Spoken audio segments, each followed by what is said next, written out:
Sub inspector police किस तरह से हमारा अगला मरहला होगा। अगले मरहले में रिटर्न में हमने क्वालिफाई कर लिया। इंटरव्यू में क्या क्या करना है, इंटरव्यू में कैसे बैठना है, बॉडी पोस्चर क्या है, क्या क्या चीजें तैयार करनी है। सब इंस्पेक्टर ग्रेड 14 में क्या चीजें नई आएंगी जो एएसआई से डिफरेंट होंगी। एएसआई का लेवल और है, सब इंस्पेक्टर का लेवल और है। वो सारी चीजें आज की वीडियो में इंशाल्लाह ताला आपको बता दूंगा। डिटेल के साथ वीडियो को गौर से देख लीजिएगा, स्किप नहीं करना, एक एक चीज पे तवज्जो करनी है।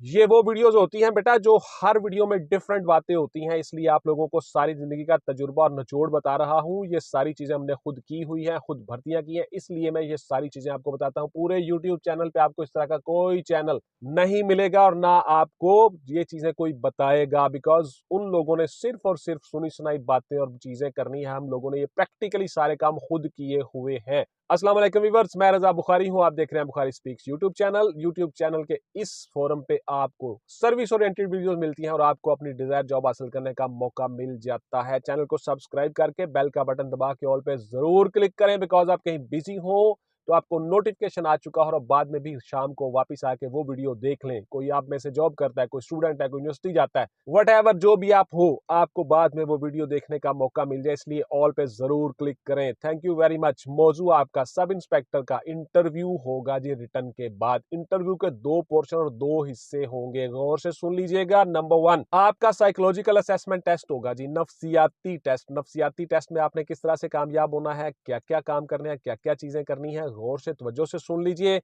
नफ्सियाती टेस्ट के ऊपर मेरी डिटेल से वीडियो पड़ी है, एक तो आपने वो देखनी है। दूसरा काम आपने क्या करना है जी, हमेशा पॉजिटिव रहना है, पॉजिटिव थिंकिंग करनी है, झूठ नहीं बोलना कभी भी। आपका झूठ पकड़ा जाता है जी, गौर से सुन लीजिएगा। झूठ को एक दफा बोलोगे, दो दफा बोलोगे, वो झूठ यहाँ हो जाएगा। उसके बाद उस झूठ को छुपाने के लिए फिर से झूठ बोलोगे और आहिस्ता आहिस्ता एक बंद गली में चले जाओगे। लिहाजा झूठ नहीं बोलना जी किसी सूरत। आप लोगों को जो पूछा जाएगा उसका सही और मुनासिब जवाब देना है और खामोश रहना है। जितना सवाल किया जाए उतना ही जवाब देना है। पॉजिटिव रहना है, मुस्कुराहट रखनी है चेहरे पे, डरे हुए आप ना हो, हेजिटेट ना हो, शाय फील ना कर रहे हो, आंख में आंख डाल के बात करनी है, आंखें नीचे नहीं करनी, बॉडी को हिलाना नहीं, हाथों को हिलाना नहीं, बार बार इधर उधर नहीं देखना। आप बेहतरीन और पुरसुकून इंसान, बाइतमाद इंसान नजर आने चाहिए। साइकोलॉजिकल असेसमेंट टेस्ट में आपने बिल्कुल पॉजिटिव रहना है, नेगेटिव नहीं रहना। कोई भी चीज नेगेटिव नहीं करनी कि जी मैं तो बड़ा सख्त हूं जी अपने उसूलों में जी, जो रफा यदैन नहीं करेगा नमाज में, मैं तो उसकी तो नमाज ही नहीं होती जी, फलां है जी। आपको क्या जरूरत है भाई, ये अल्लाह का मामला है, दीन का मामला है, कुरान का मामला है, हदीस का मामला है। आपने सिर्फ नमाज पढ़नी है नॉर्मली। आपने इसके ऊपर कोई सवाल आपसे हो जाता है तो आपने उसके ऊपर बहस नहीं करनी। सर नमाज पढ़नी है जी, कबूल करना अल्लाह का काम है, अल्लाह ने कबूल करनी है, मैंने पढ़नी है। इन्नमल आमालु बिन्नियात, वो सिर्फ नीयतें देखता है। हो सकता है रफा यदैन वाला मुझसे बेहतर हो सकता है, मैं बेहतर हूं, ये तो अल्लाह को पता है कि कौन खुलूस से नीयत से पढ़ रहा है। वैसे सरकार दो आलम सल्लल्लाहु अलैहि वसल्लम ने हर तरीके से नमाज पढ़ी है, रफा यदैन भी किया है। तो लिहाजा मैं सर इन चीजों में नहीं पड़ता जी, मैं सिर्फ सरकार के बताए हुए दीन पर और अल्लाह के बताए हुए दीन पर अमल करता हूं, दैट्स इट। इस तरह के मजहबी सवाल करके आप लोगों से पूछा जाता है, आपके अंदर से झांका जाता है कि आप मजहबी जुन्नी तो नहीं हो, आपके अंदर कोई और चीज तो नहीं है, आप रिजिड किस्म के इंसान तो नहीं हो। इस तरह से आपने नॉर्मल रहना बेटा। इसी तरह से आपसे पूछा जाएगा जी अहले तशरीह के मुतल्लिक आपका क्या ख्याल है, तो आप लोगों ने कहना जनाब वो भी मुसलमान है, हमारे भाई हैं जी, दैट्स इट। अब अपना अपना नजरिया और अकीदा है, अब वो सही है गलत है, मैं सर मजहबी स्कॉलर तो नहीं हूं, अल्लाह ताला बेहतर जानता है, आखिरत में सबका फैसला हो जाएगा, मुझे तफरकों में पढ़ने की जरूरत नहीं है। सर वो मुसलमान है, वो हमारे भाई हैं, इसका फैसला अल्लाह की जात करेगी, दैट्स इट। मैं सर इन चीजों में नहीं पढ़ता। सिंपल आपने इस तरह से जवाब दे देना है। यानी मजहबी सवाल कोई भी आपसे हो तो आपने उसका नॉर्मल जवाब ही देना है। बिल्कुल शो नहीं करना, आपने बताना नहीं है कि नहीं जी नहीं वो तो बस काफर है जी फलां, इस तरह की कोई बात नहीं करनी हरगिज।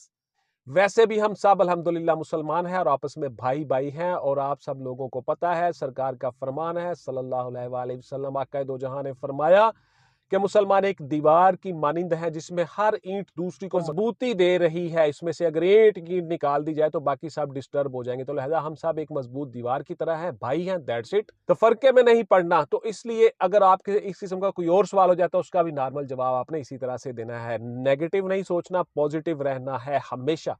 अपनी खूबियां और खामियां इस तरह से बयान करनी है कि आपके अंदर से वो नफ्सियाती तौर पे माइनस नेगेटिव पहलू उजागर ना हो। क्या आप नमाज पढ़ते हैं बेटा? जी बिल्कुल मैं सर पढ़ता हूं नमाज।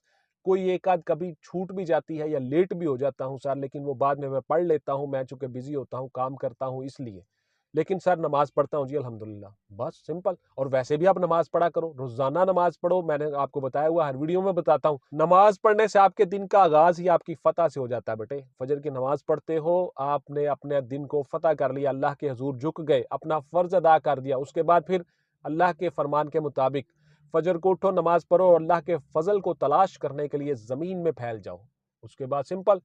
तो इसलिए आपको नमाज जरूर पढ़नी चाहिए जी। इसके साथ साथ साइकोलॉजिकल असेसमेंट टेस्ट में जितनी चीजें आपसे पूछी जाए बेटा, पॉजिटिव रहना है और इसके ऊपर मेरी जो वीडियो डिटेल से देख लेनी है। अब आ जाते हैं दूसरे मरहले में। दूसरा मरहला आपका होगा वाइवे का या इंटरव्यू का। उसमें जी आपसे 4 किस्म के सवाल पूछे जाएंगे। आप सब इंस्पेक्टर हो बीपीएस 14 में, तो आप लोगों से सबसे पहले आपके और आपकी फैमिली के, आपके एजुकेशनल बैकग्राउंड के और आपकी एजुकेशनल इंस्टीट्यूशंस, एजुकेशन तालीम के बारे में पूछा जाएगा। आपको पता होना चाहिए आपने मैट्रिक में कितने मार्क्स लिए थे, कितने परसेंट बनते हैं, रोल नंबर क्या था, स्कूल कौन सा था, सब्जेक्ट कौन से थे। आपको पता होना चाहिए इंटरमीडिएट लेवल में एफए किया, एफएससी किया, आईसीएस वट जो भी किया, डिप्लोमा को किया, आपको अपने सब्जेक्ट्स का पता हो, मार्क्स का पता हो, मार्क्स की परसेंटेज का पता हो, इंस्टीट्यूशन अदारे का पता हो। आपको ग्रेजुएशन अगर आपने की है तो ग्रेजुएशन में आपको पता हो कि आपके सब्जेक्ट्स कौन से थे, कितने परसेंट आपके मार्क्स हैं, रोल नंबर क्या था, किस कॉलेज यूनिवर्सिटी से आपने किया है, किस साल में किया है, कौन से सब्जेक्ट थे, टीचर्स कौन से थे, मशहूर टीचर उस इंस्टीट्यूशन में कौन सा था। बिकॉज उन लोगों को पता होता है,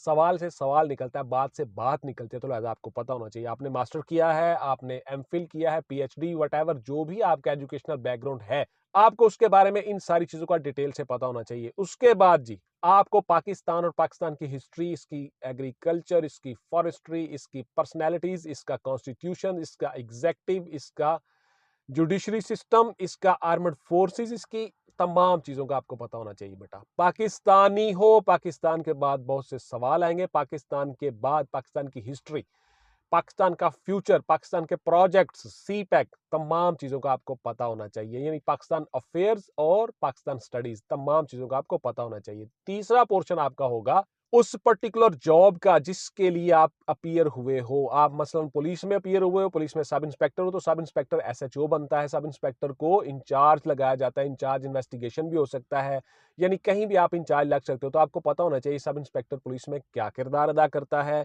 पुलिस की हायरार्की क्या है, पुलिस की इंस्टॉलेशंस कहाँ कहाँ पे है, पुलिस के हेडक्वार्टर्स कौन से हैं, पुलिस की एब्रीविएशंस क्या है, मुखफ़्फ़ात क्या है। उसके बाद सीसीपीओ क्या होता है, सीपीओ क्या होता है, डीपीओ क्या होता है, एसएचओ क्या होता है, एसडीपीओ क्या होता है, इनके क्या काम होते हैं, इनका मतलब क्या है, एटसेट्रा। पुलिस के मुतल्लिक आपको मुकम्मल पता होना चाहिए। ये सारी चीजें हमने अपने नोट्सों में बताई हुई हैं, वो देख लीजिएगा, उनसे फायदा उठा लीजिएगा। एक एक चीज मैंने डिफाइन किया, खोल के बयान किया, तो लिहाजा आप लोगों को उसके मुताबिक ही चलना होगा। उसके बाद जी आपका आ गया चौथा पोर्शन। चौथे पोर्शन में आप चले जाते हो इंटरनेशनल लेवल पे। इंटरनेशनल लेवल पे 6x6 फार्मूला आपने लगाना है, जो मैंने आपको बताया हुआ नोट्सों में, उसके मुताबिक आपको पता होना चाहिए किस मुल्क में क्या चल रहा है।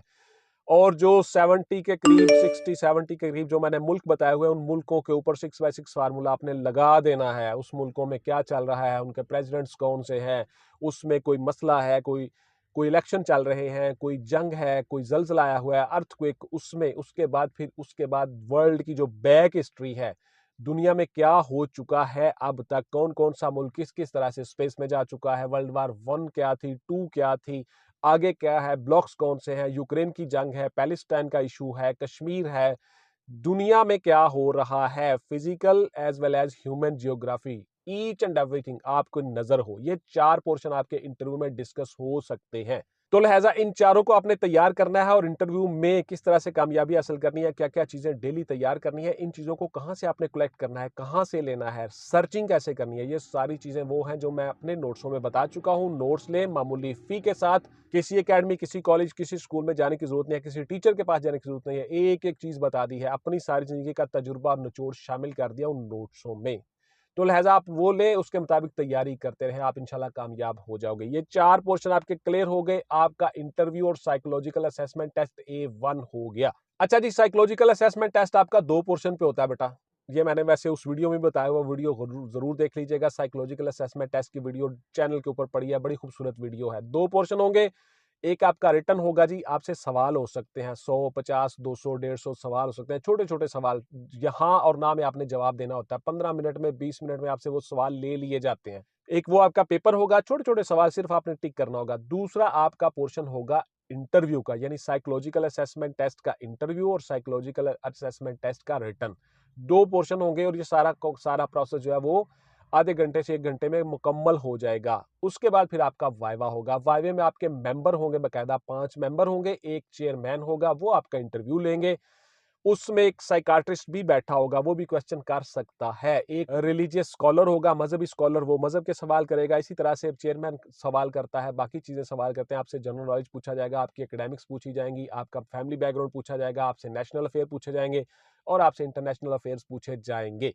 अच्छा जी, आपका सवाल होता है कि सर इसमें इंग्लिश में इंटरव्यू होगा या उर्दू में इंटरव्यू होगा। बहुत से आपके सवाल करते हो व्हाट्सएप पे, WhatsApp only for online classes and notes purchasing, not any other discussion. Please clear सुन ले, बार बार बताता हूँ, हर वीडियो में बताता हूं बेटा, मेरे पास इतना टाइम नहीं होता, बहुत से काम होते हैं, इसलिए व्हाट्सएप पे कोई जवाब नहीं मिलेगा। ये सारे सवालों के जवाब नोट्सों में दिए गए हैं, नोट्स लें, उनसे फायदा उठाएं। अच्छा जी, जितने सवालों के जवाब आपसे पूछे जाएं वो सवाल जवाब दें। उसके बाद फिर आपने खामोश रहना है, जितना सवाल पूछा जाएगा उतना ही जवाब दें।